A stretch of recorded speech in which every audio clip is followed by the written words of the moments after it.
Hi, everyone. It's DocTalk. Here we are midsummer. Um, Expected warm, expected humid, many places, lightning storms, etc.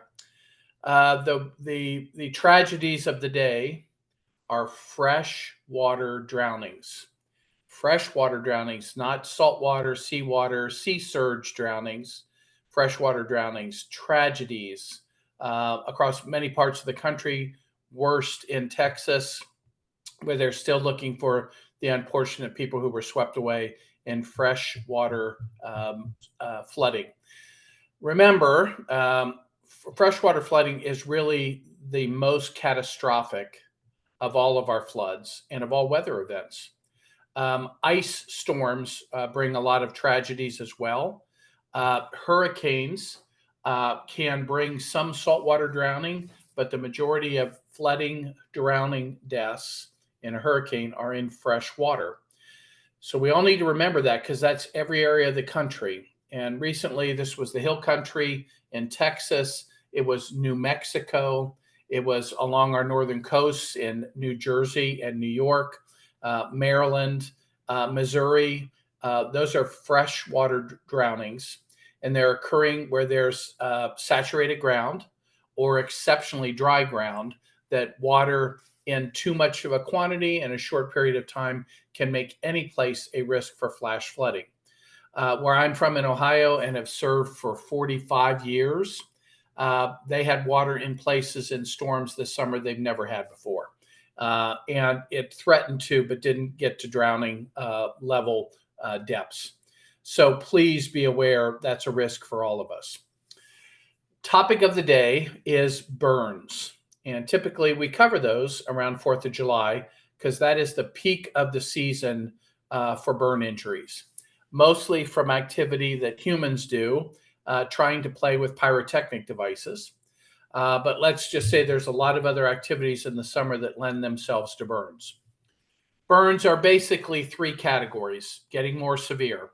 There's sunburns, there's blister burns, and there's bad burns.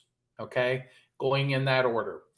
Your skin has layers that are intended to protect you. They do a very, very good job protecting you, your body, and the covering of your body, your skin, to protect you from the sun, which we need, and we need some penetration of sunlight in order to create vitamin D and do other positive things for our body. It gets to the point in the skin, though, where applying a burn to source to it, whether it is the sun, whether it's a flame, whether it's the hot material of a pan, whether it's the oil from a fryer that is sprayed or splashed on you, or whether it's from you having a fire along the beach or the lake and you happen to fall into it. All of those things produce a thermal insult to your skin. And starting at the external layer, it causes damage. The lightest burns are the ones that are on the surface and equate to things that we know as things like sunburn. Those burns hurt a lot, and they can cause the skin to peel away later on. They cause long term damage to your skin. And with that comes the risk of skin cancers later in life, which is a problem I'm dealing with myself right now. As you burn through that surface layer and get into the intermediate layers, that produces a blister in the skin pretty quickly. What your body does is force fluid in close to the skin surface to try to carry the heat away. But at some point, the skin surfaces pop open, fluid comes in the middle, and that's what a burn blister is. So deeper burns, higher temperatures produce blister burns. If the burn insult continues and moves deeper into the skin, that is what is called a full thickness burn. And that is burns which burn out the ends of the sensory cells. It burns the skin at its deepest layers so that it requires lengthy and difficult repairs. And it leaves you with high risk of infection. So we'll call those bad burns, we'll call those full thickness burns.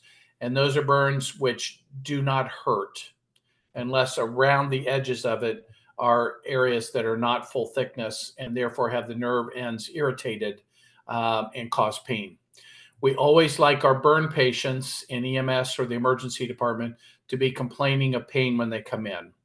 If they've been burned badly from whatever, and the person is not complaining of pain, that's a desperate moment for us. For all of us who have been involved with burn patient care, there's a smell to burned flesh. It's a terrible smell, and you're hoping that it's accompanied by cries of people who are in pain. Because if you smell that smell and don't hear cries, it implies that there's very severe burns.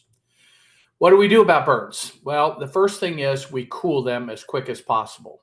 And let's just say everything else doesn't matter other than cooling the burn.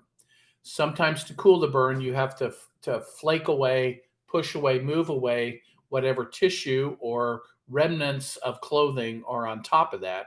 So you take off whatever was burning above the layer of skin. This time of year, we have firecrackers, we have sparklers, we have other things that sometimes are so hot, they will burn right into the skin layers and they will get stuck. And that burning process continues. And imagine it's burned through the first and the second layer, it's into the third layer, and that heat is still very high against deeper and deeper layers of skin. That has to be separated away. So in cases where we've had sparklers or other fire pyrotechnic devices laying against skin, we have to separate those off as quick as possible and then begin to cool all of the skin around it. The best thing is cold running water. And don't ever underestimate the power of cold running water. Cold packs, cold gels, and then a variety of things that people have slathered on burns, butter, mayonnaise, raw meat, etc.